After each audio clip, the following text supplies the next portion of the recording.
Hello, everybody. Good morning, good afternoon, good evening, whatever time you're watching this, wherever you are. Again, this is Rapp Talk, and this is my second video. The first video, for those of you that are watching and paying attention, was my introduction. And now, this video, I'm going to introduce myself and give a backstory about myself. So as we progress with videos, you'll have an understanding of myself, a little bit about my education, what I struggled with in life, my stories about what I was able to overcome, my resilience, and understand a lot about why I'm doing the videos and my knowledge about some of the information that will be covered in videos. And also, for some of the videos that will be funny and have fun in them, you'll understand why those videos I do them. So let me start off again by letting you know that my name is Michael Rapp.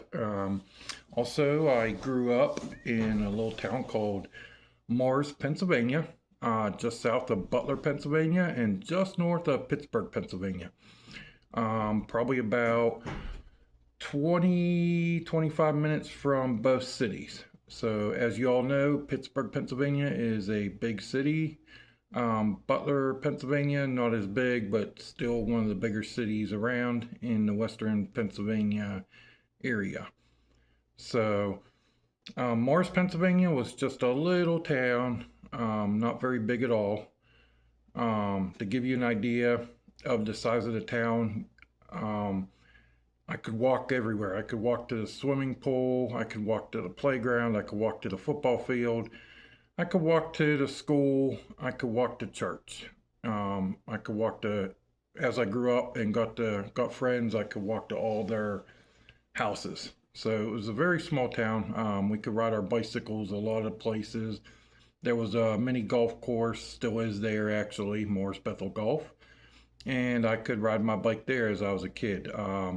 Now, as the town grew up, you cannot ride your bike to those places. Now you'd have to take a car, as the area has grown significantly since I was born in 1978. Here we are in 2026. And now from Morris to Cranberry Township, when I was born, there may have been one or two red lights on Route 228. Now I believe there are around 22 to 23 red lights in that 4 mile stretch. So that gives you an idea of how much that area has grown. So, I was born at North Hills Pacific Hospital. When I was born in 1978, I was 24 inches long, 11 pounds, 7 ounces. And I was the biggest baby ever to be born in that hospital at that time. And now, I don't know where I would be on that list. That hospital doesn't even have an OBGYN. Well, it might have OBGYN, but they don't deliver babies at that hospital anymore. So I fell way down that list. I was not the biggest baby anymore at that hospital. So, but that's a pretty big baby to be born. As I went through the years, I was always the biggest kid through everything. Um, my freshman year in high school, I reached the highest height that I would ever be, which was 6'10". So I've been this height ever since I was 13 years old as a freshman in high school. So now growing up, I had a mother and a father. They were both great. We got to do stuff that many other kids didn't get to do. So, but there was also some struggles. So, as I do these stories, I'm not going to get into a lot of details that involve other people unless I have their permission. I'm not going to name people unless I have their permission. So, as I grew up, I did have one brother. A lot of people that I grew up with, my friends and that I went to school with, now that I'm older and Facebook has come out, social media, I reconnected with some people. There's some people that are amazed I even have a brother. They didn't even know I had a brother. He was in trouble when we were younger, did a lot of time in jail. And, he doesn't know this, but I'm proud of him. it's frustrating because I know he deals with a lot of stuff mentally, and he went through a lot in life by making some poor choices. But he sits there and continues to excel in some stuff. And he does have a really good brain. He just doesn't use it properly sometimes. But he's come through life a long way. And he thinks that I don't like him, I'm mad at him, whatever. But I'm not. I really, really am proud of the stuff he's able to do. I couldn't go through some of the stuff he does, and people are like amazed at what I can do. So I just wish that, he would be easier to talk to and be able to sit down with and get along with. But that's just the way things are. So I've come to accept that. So we just never really had a relationship, and it looks like we just never will have a relationship, and that's okay. Sometimes that happens. So, anyways, growing up, I was in a really bad bicycle accident. Um, Pardon me, sorry about that. I really liked trains growing up. There was a train track in our town. It always separated our town. We always used to joke and say we lived on the good side of the tracks, and our parents would always say, "Don't go to the other side of the tracks. That's the bad side of town." It really wasn't. I mean, when it comes down to it, it's just it was a joke. I think it's just the way it was. But the one day, my brother and I went for a bicycle ride. We went to the bad side of the town, and there was a hill there and a flower shop, Coaster's Flower Shop in Mars. And we were on top of the hill, and I heard a train coming. I told my brother, I'm going down to check out the train. Well, I flew down the hill, hit a pile of gravel, and my front tire spun around. I flipped over the handlebars. My front forefinger, pointer finger, went into my spoke, flipped me over the handlebars. Um, my face slid into the gravel, the concrete, and the only thing that really saved me was it was one of those old bridges that had like steel pipes for the railings instead of having like a concrete railing or whatever.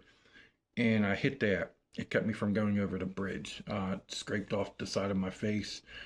Back then, I don't know. They didn't. I don't think they called life flight. They didn't call ambulances. It was easier for your parents to rush you to the hospital. It was quicker, probably.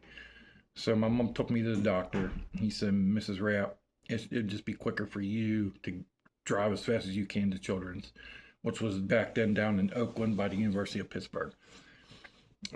He told my mom just go as fast as she can. If she gets pulled over, the cops are going to escort her. So she drove me down there, and they took me in the ER, and they used one of those iodine brushes to scrub all the pebbles out of the side of my face. So, needless to say, I got all cleaned up. I can't remember. I believe I had a broken arm, maybe two. It was a pretty bad accident, though. Luckily to survive it. Um, and then I played sports growing up. Everybody always asked me. I'm 6'10". Um, they always say, "You play basketball?" Yeah, I did. I was forced to. I didn't really like basketball. I loved playing hockey. We had a pond in Moores. The firefighters would flood out this area behind the fire station. It would freeze, and the whole town, anybody that knew how to ice skate, which was almost everybody, would go down, and we would get pick up hockey games together, play hockey. My brother played for back then was NAHA, North Hills Amateur Hockey Association. He was a goalie, and we traveled a lot to Canada, Western New York area. Got to see Niagara Falls a lot. And then as I got older, I went to the Mars Area School District, and then all of a sudden I just disappeared. I went to a Catholic school. So anybody that's watching this from Mars that always wondered what happened to me, my parents thought it would be better after middle school for me to go to a Catholic high school. So I went to a Catholic high school called Vincentian, and it wasn't any better. I got picked on more. I was the new kid, the tall kid, the uncoordinated kid. I struggled in school. Pretty much got F's all the time. Had to go to summer school a lot, almost every year. And then at the end of my junior year, I was really good at basketball. Was starting to try to get good grades because I wanted to go to college. Went up and looked at Syracuse University. Was excited because I thought I had a really good chance to go there for college. Met Jim Boeheim. Walked around the Carrier Dome. Got to see the Carrier Dome. All the coaches up there. It was a great experience. There's a restaurant up there. It's still there today, called Dinosaurs. There's a couple franchises up there. It's in the Syracuse, New York area. It's barbecue ribs, barbecue everything. It's a great restaurant, Dinosaurs. I loved eating there. So came back and I was hoping to go to high school in New York, but I think that was my first panic attack. I got chest pains and that, thought I was homesick, came back, had to live with my grandma because my parents got divorced, and went to Mars. Always wanted to play football, but Vincentian didn't have a football team.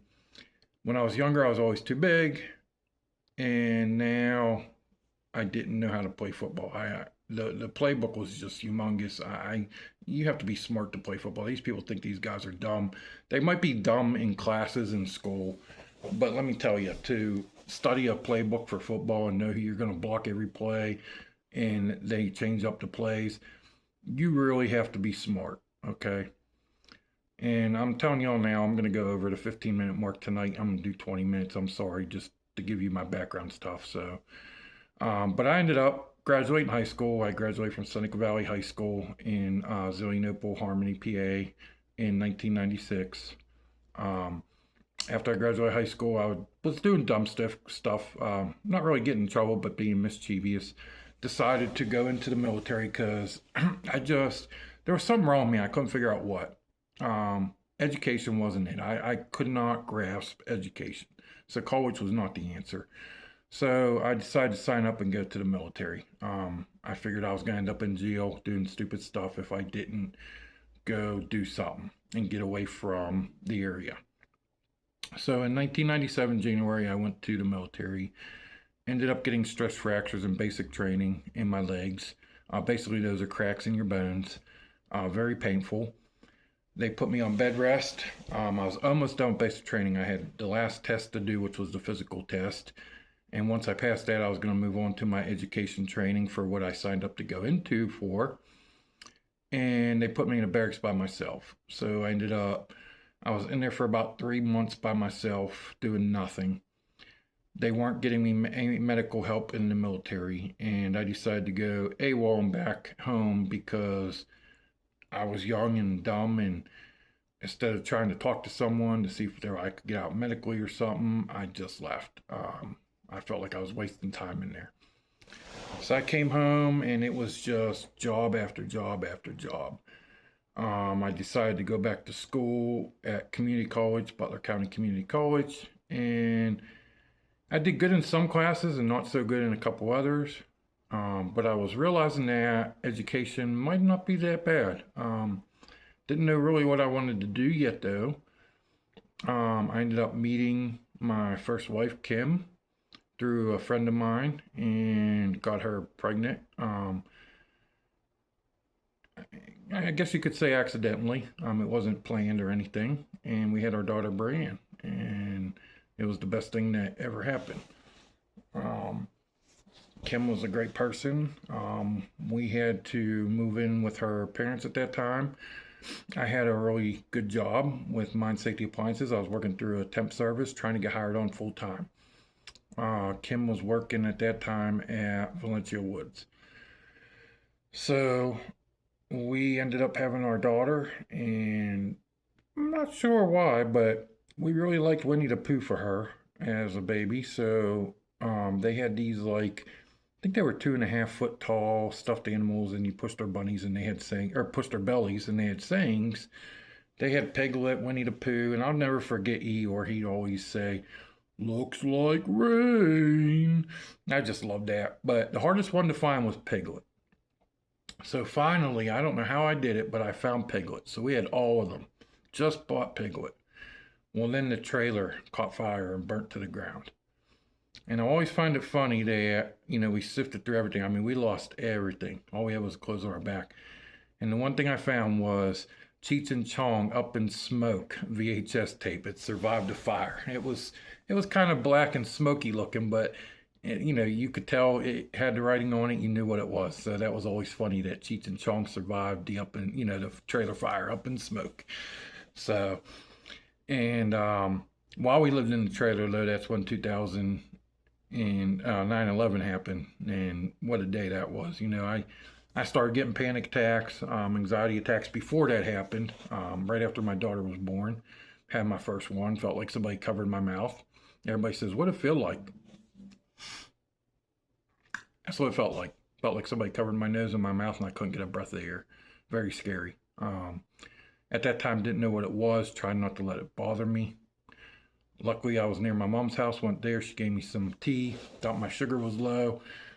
Had that tea. Went to work. Went back home, and that's when my struggles really started. It was intermittent at that time. It might have been a month, 2 months before I'd have another one. Try not to think about it. I left MSA and went to Lowe's because I never got hired on at MSA. And Lowe's was offering better pay, better health insurance. And I had another attack while I was at Lowe's. I thought it was from cleaning up Roundup that had spilt. And I got sent to the hospital, and then I got fired from Lowe's a couple days later. I couldn't sue them or anything, or because it was within 90 days, they didn't have to tell me why they let me go. So, but I think it was from having whatever it was, a panic attack or whatever happened that day.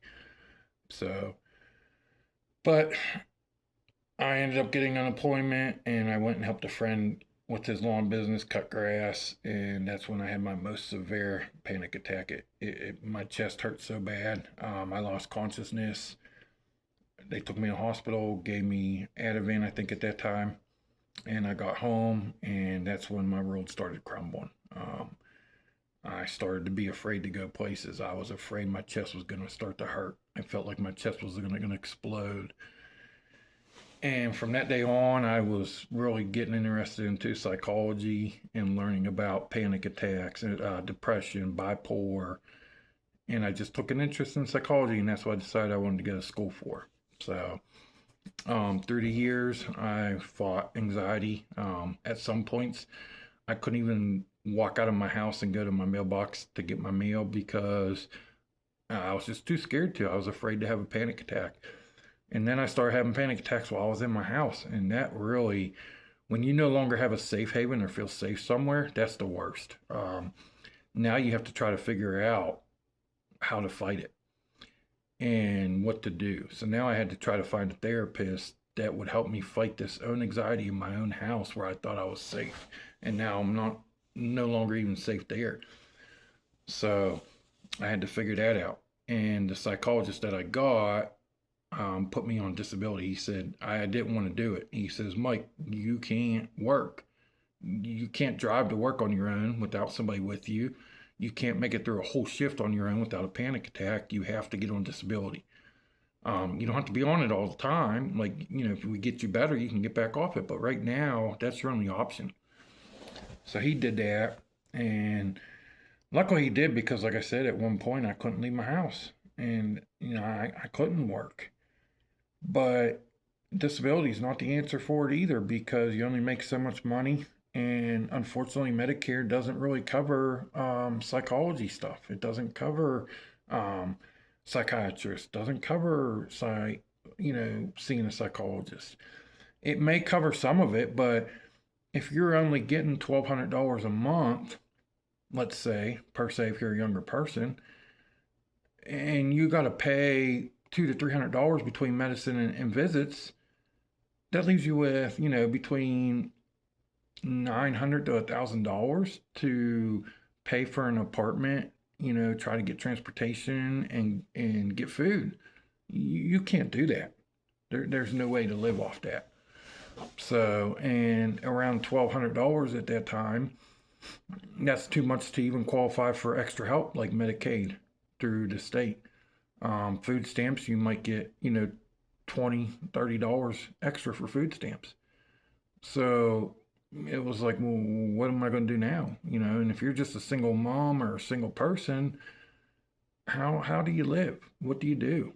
Those are the questions now that I had to try to figure out, and that put a lot of stress on. That was something that I'm already dealing with that causes stress. So unfortunately, we're up on 20 minutes already. So this background story and going into what I've been dealing with, I think it's going to be three parts actually. I'm sorry I'm going over a little bit, but I want you all to understand what I've dealt with in life and how I'm coming up with everything and why I know what I know. Because I want to get into what I struggled with in school and try to give you all some tips. Maybe it will help your kids or help you if you still want to learn later on here in life. I feel like it's never too late to learn something in life. So maybe it will help you learn something. Maybe you had the same challenge I did. And when I tell you how I fixed my challenge, you'll be able to fix yours. Or you'll say, shoot, maybe I'm going to try that. Maybe that's what I struggled with. So, but I really appreciate you tuning in. If you want to hit the like buttons, if you're watching this on YouTube, I appreciate that. Subscription, if you want to subscribe, I appreciate that. I would like to try to go viral with all this stuff. It would be awesome because I am going to incur some costs with my legs and stuff. I don't encourage it for the people that, I know that there's a lot of friends of mine out there that don't have money or stuff. They're in the same position as I am. Don't subscribe if you can't afford to or whatever.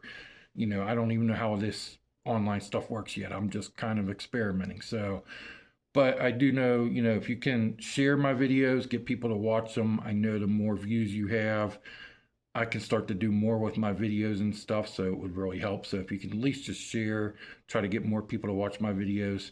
Like I said, I will have interesting stuff to share, and I think people will enjoy where I'm at. So we left off here. I just got on disability and with people struggling with disability. So I'm going to write that down in my next video. That's where I'm going to pick up with my backstory. So I hope you enjoyed this session and look forward to my next video. Thank you very much for joining in. Talk to you soon. And remember, smile even if it's for 5 seconds, and know when you go to bed, that sun and that day is over with for today, and the sun's going to rise tomorrow, and we can try with our new challenges tomorrow, and maybe I'll give you something to work on one of my videos for the next day when the sun rises. Love y'all. Bye.